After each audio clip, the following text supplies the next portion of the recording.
토마토 투자자문의 강재현 운용형 모셨습니다. 안녕하세요. 네, 안녕하십니까? 네, 시장 어제 좀 올라줄까 싶었는데 그렇지가 않더라고요. 네. 지금 시장에 보내는 시그널은 어떤 겁니까? 국내 증시가 상대적으로 최근 들어서는 글로벌 증시 대비해서 좀 더 약하다. 그쵸. 이렇게 봐야 될 것 같은데 아무래도 이제 투자 심리 자체가 많이 약하다는 부분이 거래 대금의 감소에서 확연하게 드러난다 듭니다. 그러니까 지금 현재 미증시라든지 다른 아시아 국가들이 강세를 띈 것과 달리 국내 증시에서는 이 거래 대금의 부족이라는 부분이 굉장히 많이 이어지는데 아무래도 약세장이다라는 부분이 좀 강하다는 부분도 있고요. 투자자들이 아직까지 뭔가 뚜렷하게 보여지는 시그널이 없기 때문에 그 부분을 좀 더 확인하고 싶어하는 그런 관점이 높은데 특히나 이제 내일 미국에서의 소비자 물가지수 발표있기 때문에 여기에 대해서 시장에서 좀 더 확인하고 움직이려고 하는 그런 관점이 좀 높다 이렇게 봐야 되지 않을까 싶습니다. 네, 그래서 뭔가 좀 확인하고 가야 되고 지금 현재 투자 심리 위축은 거래 대금을 통해서 드러나 있다 이렇게 얘기를 해주셨어요. 그러면 뭔가 좀 의미 있는 시그널을 보내고 있는 그래프를 통해서 좀 더 좀 체크를 해볼까요? 네.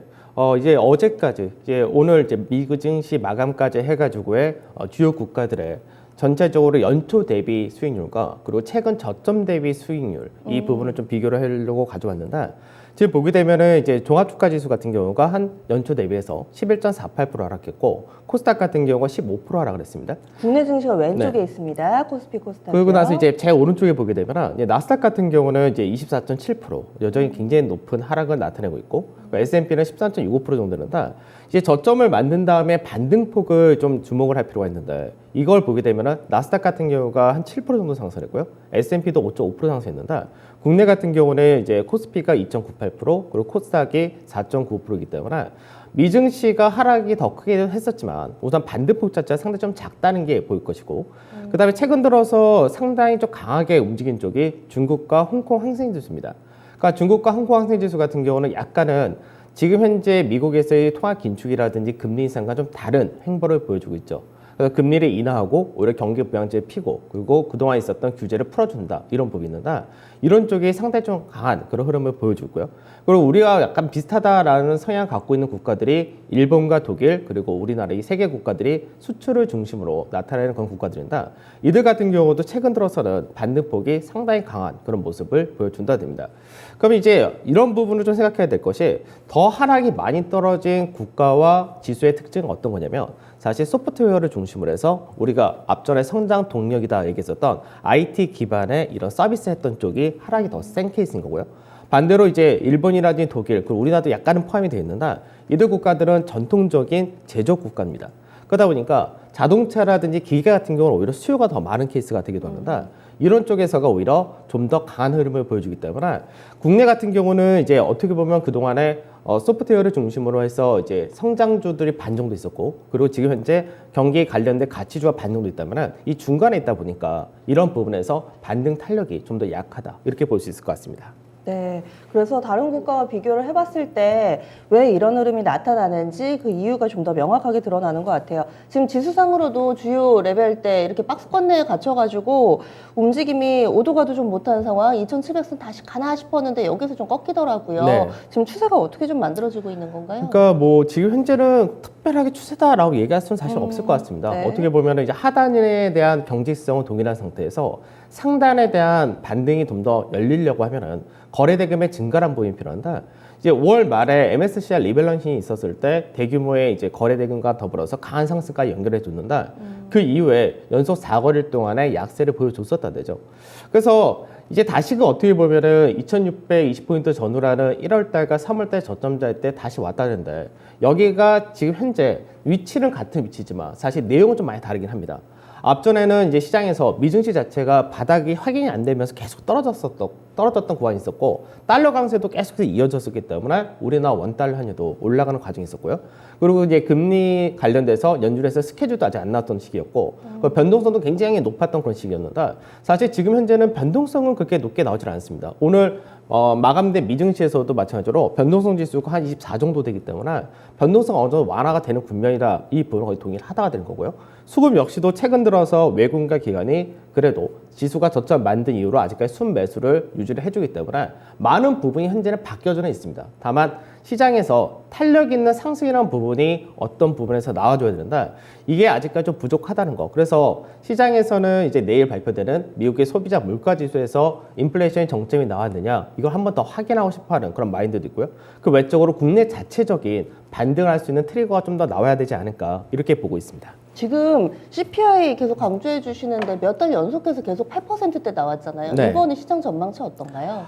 지금도 전망치 그게 사실 좋지는 않습니다. 그러니까 최근 들어서 뭐 유가가 올라가듯이 에너지 가격이라든 이런 것들이 현재 꺾이는 모습이 아니라 오히려 더 그쵸. 올라가는 모습이고, 그다음에 사실 앞전에도 이제 CPI가 발표되었을 때 시장에서 이제 4월달 지표가 5월달 발표했을 때 그때도 들었던 말씀이 미국의 현재 CPI 구조를 보게 되면은 사실 크게 꺾이기가 너무나 어려운 케이스.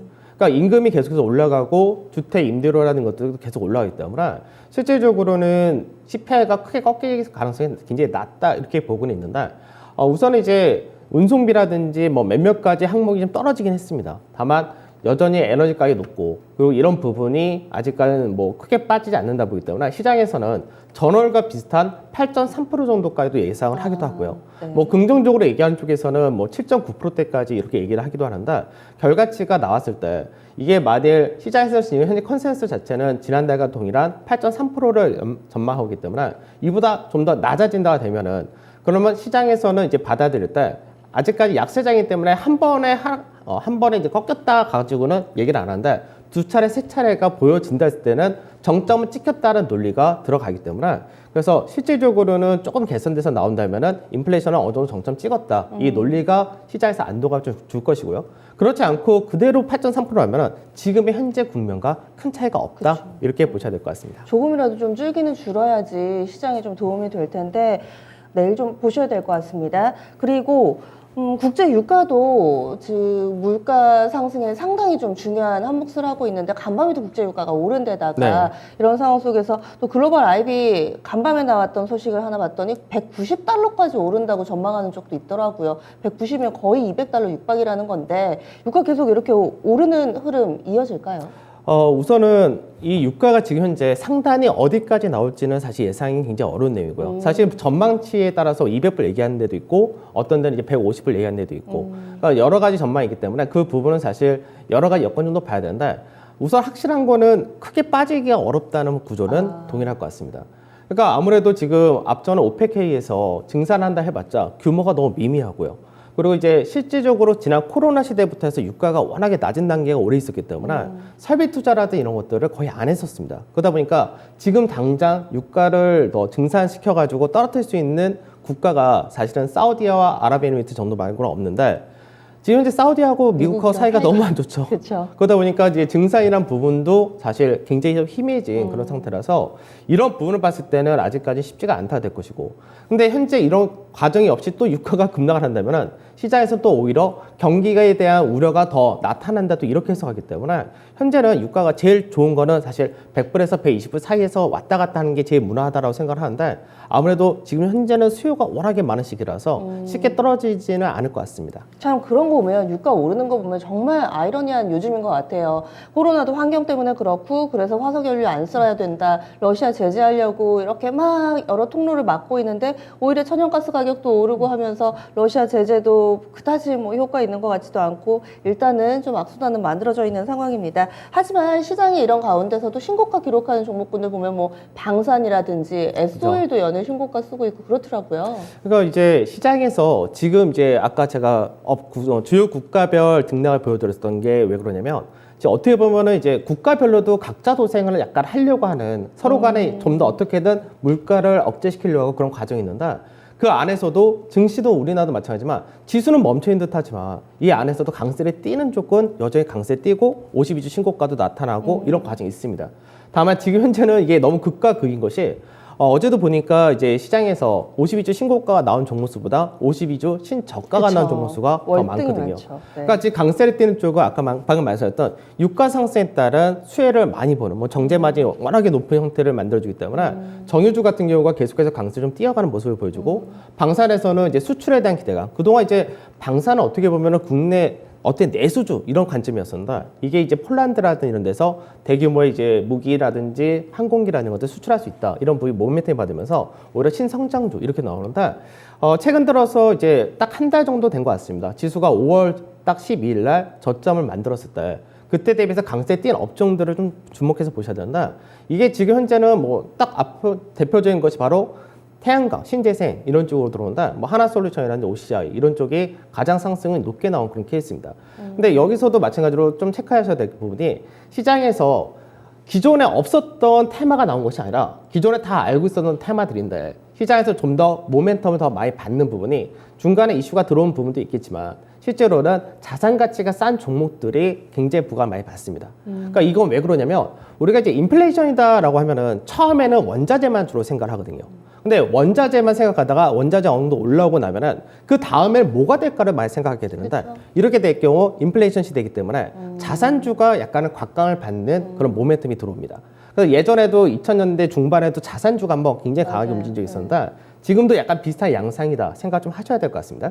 그 다음에가 이제 강세된 것이 이제 한국항공우주, 아까 뭐 현대, 롯데 이런 수출 관련된 방산주들입니다. 이쪽은 이제 어떻게 보면은 밸류적인 부분에서 좀 부담이 될 수가 있겠지만 어떻게 그동안에 주목 못 받던 성장주로 어떻게 주목을 받다 보니까 좀 더 강하다 정도 되고요. 그다음 SK이노베이션도 굉장히 강했었는데 최근 들어서 2차 전지 우리가 보통 셀을 얘기하면은 LG에너지솔루션, 그다음에 삼성 SDI 그리고 SK이노베이션 이 세 개를 얘기하는데 지금 현재 흐름을 보게 되면 좀 재밌습니다. LG에너지솔루션은 계속 박스권에 갇혀 있고 삼성 SDI는 하락한 반면에 SK이노베이션은 굉장히 가파른 상승을 했다가 되죠. 그러면 이게 시장에서는 그전에는 같은 2차 전지였지만 본업에 대한 부분이 부각이 되는 거죠. SK이노베이션은 정유를 본업을 하고 있기 때문에 이쪽이 부각이 된 거고 삼성 SDI 같은 경우는 IT가 본업이기 때문에 오히려 반대되는 케이스가 된 거죠. 그러니까 시장이 어떻게 보면 조금 까다롭다라고도 볼 수 있는데 그만큼 업종 내에서도 종목을 이제 선별하는 기준이 많이 까다로워졌다. 근데 그 안에서 좀 더 그나마 힌트를 좀 드리자면은 자산 가치가 싼 종목이 상당히 좀 부각을 많이 받는다.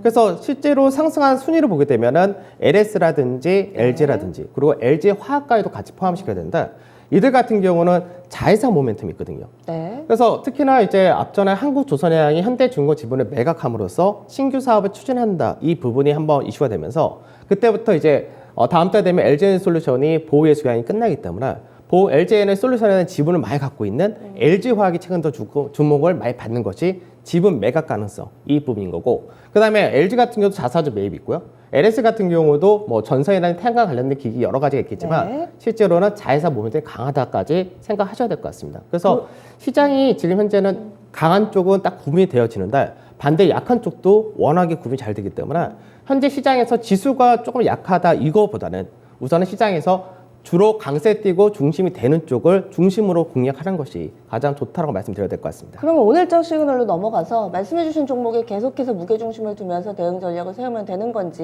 네. 오늘장 시그널도 잡아주세요. 우선 오늘은 이제 만기이기 때문에 오늘 만기는 사실 좀 무난한 만기 또는 중립보다 좀 괜찮은 만기가 되지 않을까 이렇게 전망하는 건데 우선은 수급적인 부분에서 프로그램 매도가 많이 출하가 되었기 때문에 만기에 대한 부담감 좀 많이 떨어져 있다 이렇게 보시면 될 것 같습니다. 그래서 이 안에서 아까도 말씀드렸듯이 뭐 시장 자체가 변동성이 확대되는 국면이 아니기 때문에 지수에 대한 두려움을 가지기보다는 불확실성 자체는 완화되는 국면이다. 이 전체적인 큰 틀은 동일하게 생각하시고 다만 반등의 모멘텀과 수급이 아직까지 부족하니까 주목해야 될 업종과 종목으로 집중하는 전략. 그래서 지금 현재는 뭐 업종별 종목별 차별화가 지속된다는 부분 동일하게 가시되 여기서 뭐 제가 여러 가지 언급을 해드렸는데 뭐 가격 정가를 좋거나 수요 비용 감소가 좋은 쪽이 자동차, 조선, 철강 이 정도로 보시면 되고 인플레이션에 대한 재평가가 들어간 쪽이 자산이 좋은 쪽인데 이런 쪽이 이제 지주회사가 해당이 되는 거고요. 리오프닝 관련해서도 현재는 면세와 소비만 관련된 쪽만 가신 것이 좋을 것 같습니다. 그래서 백화점과 면세점 같이 연결시켜서 보시면 될 것 같고 그 다음에 에너지 관련해서 신재생 관련된 태양광이라든지 수소 그리고 뭐 한국가스공사도 여기에 해당이 되겠지만 이쪽에서는 약간 숨고르게 할 때 공략하신 쪽으로 하시고 그다음에 납부과대는 이제 아까 NC소프트 같은 경우도 상당히 반응을 많이 한 케이스인데 밸류가 이제 한 15% 정도로 많이 낮춰졌습니다. 그러니까 이제 납부과대에서도 밸류적인 부분이 부담스럽지 않은 쪽 정도 이렇게 공략하신 것이 좋을 것 같습니다. 게임 슈퍼가 15배면은 많이 빠지긴 많이 했네요. 빠졌죠. 네. 그래서 이렇게 몇몇 섹터에 대해서 좀 제시를 해 주셨고, 그리고 요즘 모멘텀 플레이도 좀 있던데 이런 부분들 활용해 보는 건 어떤가요? 그 모멘텀 플레이 중에서 현재 좀 시가총액 작은 쪽에서가 많이 급등락을 많이 네네. 하긴 한다. 그쪽은 좀 주의를 하신 쪽으로 좀 말씀드리고 싶은 게 네. 실체가 있는 쪽이 있고 실체가 없이 단순 테마로 움직이는 쪽이 있는데 그쵸. 최근 들어서 사실 쌍용차 테마 같은 경우 많이 올라갔던 만큼 다시 제자리에 왔거든요. 네. 그러니까 이유 없이 단순 테마로 움직였던 쪽은 다시 제자리에 온다는 부분이 좀 있으니까 주의 좀 하신 게 좋지 않을까 싶습니다. 예.